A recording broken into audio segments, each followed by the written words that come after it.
Oh my God. Travis Kelce and his fiancée, Taylor Swift, looked utterly radiant as they arrived at the 83rd Golden Globe Awards at the Beverly Hilton Hotel on Sunday afternoon. That was the unmistakable mood outside the hotel as the couple glided beneath the marquee's honeyed lights, an atmosphere so hushed with anticipation it felt almost reverent, even as cameras screamed. Together, they moved with a rare, quiet glamour that stopped the arrival's line in its tracks. He offered a steady hand. She offered a movie star smile. In seconds, they created the kind of angelic glow publicists dream of and fans won't soon forget. The first sighting was pure cinema. Their car rolled to a gentle stop, the door swung open, and a flash storm erupted. Travis stepped out first, athletic, composed, perfectly at ease in his tux, before pivoting back toward the open door. With an effortless, protective grace, he extended his hand and helped Taylor rise from the low seat, studying her with an attentiveness that felt like a love letter written in motion. He kept his hold as she adjusted the hem of her gown, guiding her onto the carpet with a soft word and a smile wide enough to light up Wilshire Boulevard. The gesture was old-school chivalry, without a hint of performance. He hovered just behind her during those first steps, giving her space to dazzle while quietly positioning himself as a guardrail between her and the sea of lenses. It was more than a walk. It was choreography, safety, respect, and romance distilled into a few seconds of perfectly timed kindness. No wonder the arrivals line seemed to hold its breath. Taylor's gown delivered classic Globes drama with a clean, contemporary edge. Inky and luminous, the fabric moved like a dark waterfall, catching the marquee light with every step. The silhouette hugged and skimmed in all the right places, a sculpted bodice with delicate straps, a gentle waist flowing into a sleek, floor-grazing skirt. Subtle botanical detailing along the sides whispered rather than shouted. Each stride sent a ripple of shine across the carpet, the soft swish of velvet-smooth motion trailing behind her. Her glam was equally assured. Glossy waves swept over one shoulder, structured enough to survive the breeze, soft enough to feel romantic. A soft focus eye leaned smoky at the corners, paired with a rose-nude lip that felt timeless, yet unmistakably red carpet ready.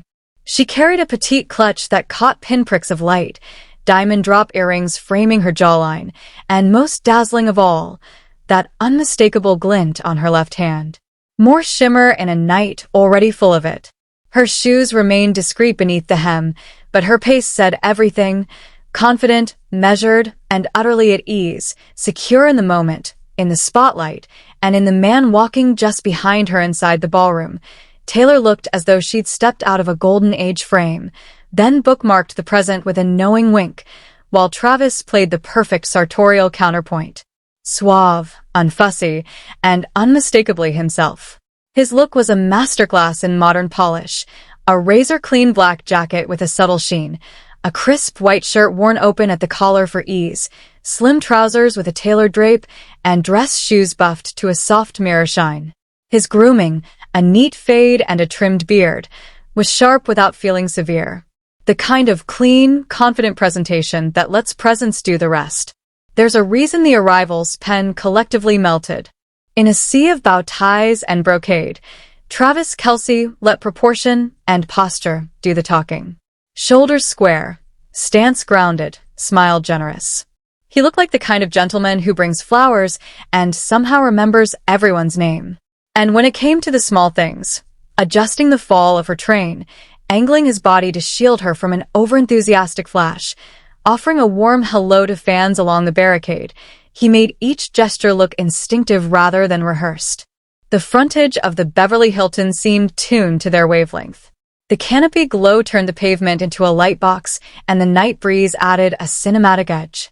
You could feel it in the crowd's cadence, the swell, the hush, the chorus of "over here," breaking into applause when the couple paused, laughed, and posed together.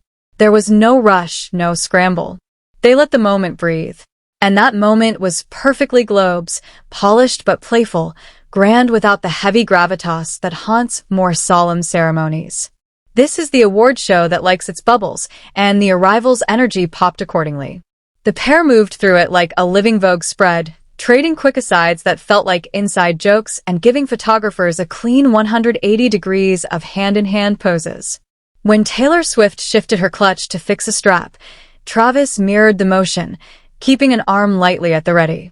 When the carpet bottlenecked, he angled his body, creating space for her dress to drape and be seen. When a fan called her name from the barricade, he turned to locate the voice, nodded Taylor toward the shout, and smiled as she waved. During a brief pause, he leaned in to say something that made her eyes brighten and her shoulders relax. Whatever the words were, they landed like a charm.